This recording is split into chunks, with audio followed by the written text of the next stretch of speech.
নমস্কার সবাইকে, সবাই কেমন আছো? আশা করছি ভালো আছো। আজকের রেসিপি হলো এঁচোড় চিংড়ির কোফতা মালাইকারি বা কোফতা কোরমা বলতে পারো, কিন্তু আজকের রেসিপিটা হলো একটু যদি খাটনি করো না, হেভি টেস্টি হবে এর ফল। তো চলো শুরু করা যাক। প্রথমে এঁচোড়টাকে ভালো করে ধুয়ে নুন হলুদ দিয়ে সিটি মেরে নেবে, ঠিক আছে? 2 বা 3টে সিটিতেও ভালো গলে যায়। যাওয়ার পর সেটাকে না ভালো ম্যাশার দিয়ে বা তুমি কাঁটা চামচ দিয়ে ভালো করে সেটাকে ছাড়িয়ে নেবে। ছাড়িয়ে নেওয়ার পর দেখতে পাচ্ছ আমি কিরকম রেখেছি, পুরো একদম নরম করে দেবে না, এমনি রাখবে একটু, যাতে হাতে বা মুখে দিলে তুমি সেটা বুঝতে পারো, ঠিক আছে? তার মধ্যে দেখো আমি স্কিনে যে মশলাগুলো দিয়েছি সেই মশলাগুলো এক এক করে দিয়ে দেবে, দিয়ে ভালো করে মাখবে। প্রথমে অল্প বেসন দিয়ে মাখবে, তারপর দরকার পড়লে বেসন দেবে, আর বেশি বেসন দেবে যাতে বেসন টেস্ট করে, বুঝেছো? তো ভালো করে মেখে সাইড করে রেখে দেবে। আর ওইদিকে কী করবে, কড়াইতে মধ্যে নুন হলুদ মাখিয়ে রাখা চিংড়ি মাছগুলোকে ভালো করে ভেজে নেবে, ঠিক আছে? ভেজে তুলে নেবে। তুলে নেওয়ার পর কী করবে, যে কোফতাগুলো করেছো না, ওগুলো হাতে গোল গোল করে তার মধ্যে মাঝখানে একটা করে চিংড়ি মাছ দেবে, দিয়ে ভালো করে মুখটা চেপে দেবে। আর ছোটো ছোটো গোল করে, বেশি টাইট দিয়ে বড় বড় গোল করবে না, তাহলে কাঁচা থেকে ছোটো ছোটো গোল করে হালকা হালকা চেপে না শেপ করে নেবে। আর প্রতিটার মধ্যে মাঝখানে একটা করে তোমার চিংড়ি মাছ দিয়ে মানে তেলটাকে প্রথমে হাই করবে, হাই করে লো করবে, করার পর তার মধ্যে দেখো কোফতাগুলো দিচ্ছি, কোফতাগুলো দিয়ে ভালো করে এপিট ওপিট করে ভেজে নেবে। ধিমি আঁচে করে, বেশি হাই দেবে তাহলে পুড়ে যাবে আর ভিতরে কাঁচা থাকবে।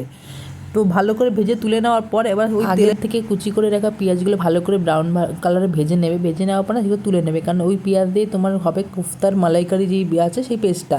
তো কী করবে, একটা মিক্সারের মধ্যে এই ভাজা পেঁয়াজটা তার মধ্যে দেখো মিক্সিং দিয়ে দেবো, সেই মশলাগুলো দিয়ে ভালো করে একটা মিক্সি করে তুলে নেবে।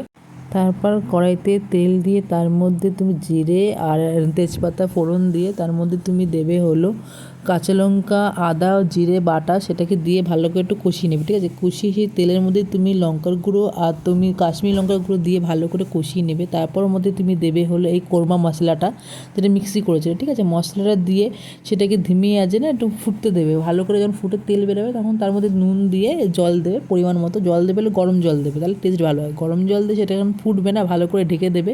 তো সুন্দর করে ফুটে গেছে, ফোটার পর তার মধ্যে তুমি দেবে হলো সব কোফতাগুলো আস্তে আস্তে সারা যাতে ভেঙে না যায়। কোফতাগুলো দেওয়ার পর কিছুক্ষণ ফোটার পর তার মধ্যে নুন দেবে, নুন দিয়ে সেটা ফুটবে। তার মধ্যে সেখানে দেবে তুমি হলো গরম মশলা। গরম মশলা দেওয়ার পর যখন ওটা ভালো করে ফুটে যাবে না, নামানোর আগে তুমি তার মধ্যে কস্তুরি মেথি আর তুমি ধনেপাতা কুচি দিয়ে ভালো করে নামিয়ে, আর নামানো জাস্ট কিছুক্ষণ আগে তুমি একটু চিনি ছিটিয়ে দেবে। চিনি ছিটিয়ে নাড়িয়ে হালকা হাতে নাড়িয়ে নামিয়ে নেবে। গরম গরম পরিবেশন করবে, দারুণ ভালো লাগে। আমি প্রথমবার বানিয়েছিলাম, সত্যি খুব সুন্দর, আর একটা আলাদাই একটা ফ্লেভারের একটা গন্ধ আসছে, মানে একটা আকর্ষণীয়। আর একটুখানি বলবো, এটা তুমি কোনো অনুষ্ঠান বাড়িতে বানাতে পারো, যদি তুমি মনে চাও যে চিংড়ি মাছটাকে বাদ দেবে, তাহলে একটা হেলদি তুমি রেসিপি পাবে। তো আমি বলবো এটা রান্না করে খেতেই পারো তোমরা।